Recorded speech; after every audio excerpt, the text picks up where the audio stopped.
ഈ ഒരു ചോദ്യം ശ്രദ്ധിക്കൂ. 1 + 2 + 4 + 8 + 16 + 32 + 64 + 128 ഇതിന്റെ വില കണക്കാക്കണം എന്ന് വിചാരിക്കുക. അതായത് ഇവിടെ 1ന്റെ ഇരട്ടിയാണ് 2, 2ന്റെ ഇരട്ടി 4, 4ന്റെ ഇരട്ടിയാണ് 8, 8ന്റെ ഇരട്ടിയാണ് 16, അങ്ങനെയാണ് പോകുന്നത്. അപ്പോൾ 128 വരെയുള്ള ഈ സംഖ്യയുടെ തുക കണ്ടെത്തണം എന്ന് വിചാരിക്കുക. ഇതിന് എളുപ്പ വഴിയുണ്ട്. എന്താ എളുപ്പ വഴി എന്ന് വെച്ച് കഴിഞ്ഞാൽ 128ന്റെ ഇരട്ടി കണ്ടുപിടിക്കുക എന്ന് പറഞ്ഞാൽ 128 2 256. ആ 256 ആദ്യത്തെ സംഖ്യ 1 അങ്ങോട്ട് കുറക്കുക. 256 1 വർഷം എന്ത് കിട്ടും? 255 കിട്ടും. അപ്പോൾ 255 ഇതിന്റെ ഉത്തരമായിട്ട് വരിക. ഇതെങ്ങനെ കിട്ടുന്നത് വെച്ച് കഴിഞ്ഞാൽ നമുക്ക് കണ്ടെത്തേണ്ടത് ഈ തന്നിരിക്കുന്ന തുക എ എന്ന് വിചാരിക്കുക. എ സമം 1 + 2 + 4 + 8 + 16 + 32 + 64 + 128 ഇതാണ് നമ്മളുടെ തുക കണ്ടെത്തേണ്ടത്. അതിനെ നമ്മൾ തൽക്കാലം എ എന്ന് വിചാരിക്കുക.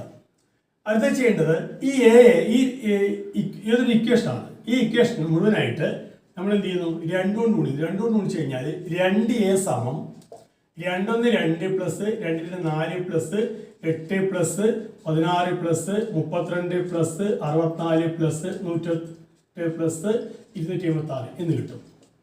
ഇനി ഇക്വേഷൻ 2 എടുക്കുക.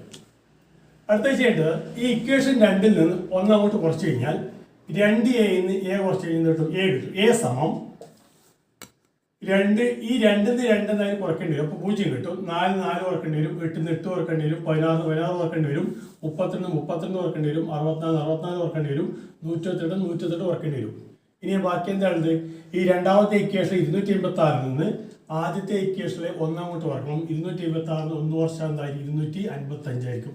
ഈ രീതിയിലാണ് എ എന്ന് പറഞ്ഞാൽ എന്താണ്? 1 + 2 + 3 + ഇങ്ങനെ 128 വരെയാണ് എ എടുത്തിരിക്കുന്നത്. അപ്പോൾ എ സമം 255 കിട്ടും. ഇതാണ് മുൻകൂട്ടി ആദ്യം തന്നെ പറഞ്ഞത്. 128 2 കൊണ്ട് ഗുണിച്ചിട്ട് 1 കുറക്കുക. 255 കിട്ടും. ഇനി ഇതിപ്പം 1 + 2 + 4 + 8 + 16 + 32 + 64 + 128 + 256 + 512 ഇങ്ങനെ ഏതാ കണ്ടെത്തേണ്ടതെങ്കിൽ ഏറ്റവും അവസാനം വരുന്ന സംഖ്യ 512 ആണ്. അതിന്റെ ഇരട്ടി എത്രയായിരിക്കും? 1024. 1024 1 അങ്ങോട്ട് കുറക്കുക. അപ്പോൾ 1023 എന്നിട്ട് ഇങ്ങനെ ഉത്തരം കിട്ടുക. ഈ രീതിയിൽ നമുക്ക് കണ്ടെത്താൻ വേണ്ടി സാധിക്കും.